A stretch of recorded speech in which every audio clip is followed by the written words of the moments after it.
राजा थे, उन्होंने अपने दूत से बोला कि जाओ कोई एक ऐसी जगह ढूंढ के आओ जहाँ पे मैं यज्ञ हवन आदि करके अपने ईश्वर को प्रसन्न कर सकूं।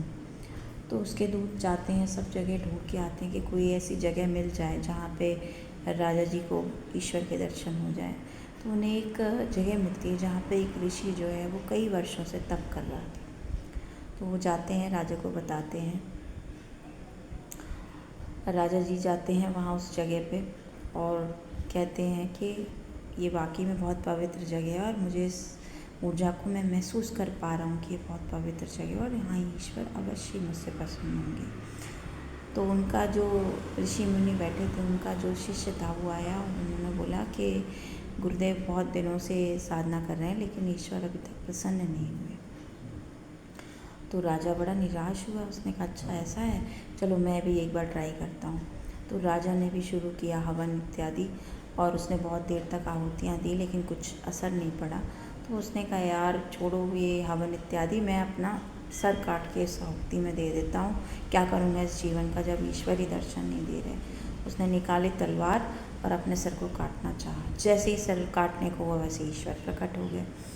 तो जैसे ईश्वर प्रकट हुए उन्होंने पूछा भाई बता क्या मांगता है। राजा बोला कि हे ईश्वर ये बताइए कि ये ऋषि मुनि इतने तपस्या कर रहे हैं, इतने सालों से आपका हवन इत्यादि कर रहे हैं, आपने इनको दर्शन नहीं दिया और मुझे 2 मिनट में दे दिया। तो उन्होंने कहा कि भाई ये जो है इनके भीतर भाव नहीं है, ऋषि के अंदर आपने जो किया वो भाव से किया।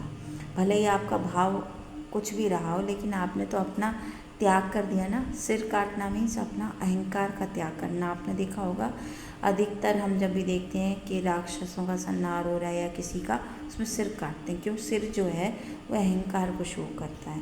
तो कहते हैं ना जब मैं था तब हरि नहीं, अब हरि है मैं नहीं। तो एक किसी को तो मिटना पड़ेगा और अगर आप मिट जाएंगे तो ज़्यादा बेटर है। तब आपके भीतर वो जो उपस्थित है वो दिखने लग जाएगा, जो हरि है वो दिखने लग जाएगा। आपके हृदय में ईश्वर हर क्षण विद्यमान है, प्रेम के रूप में, कृतज्ञता के रूप में और क्षमा के रूप में, लेकिन आपका अहंकार जो है उसको दबाए रखता है। तो उस अहंकार को जिस दिन आप काटने को राज़ी होते हैं आपको ईश्वर साक्षात अपने भीतर दिखने लग जाते हैं। तो इन कहानियों से कुछ सीखिए कि ये क्या दिखाना चाह रही हैं आपको क्या मिटाने की ज़रूरत है अपने भीतर।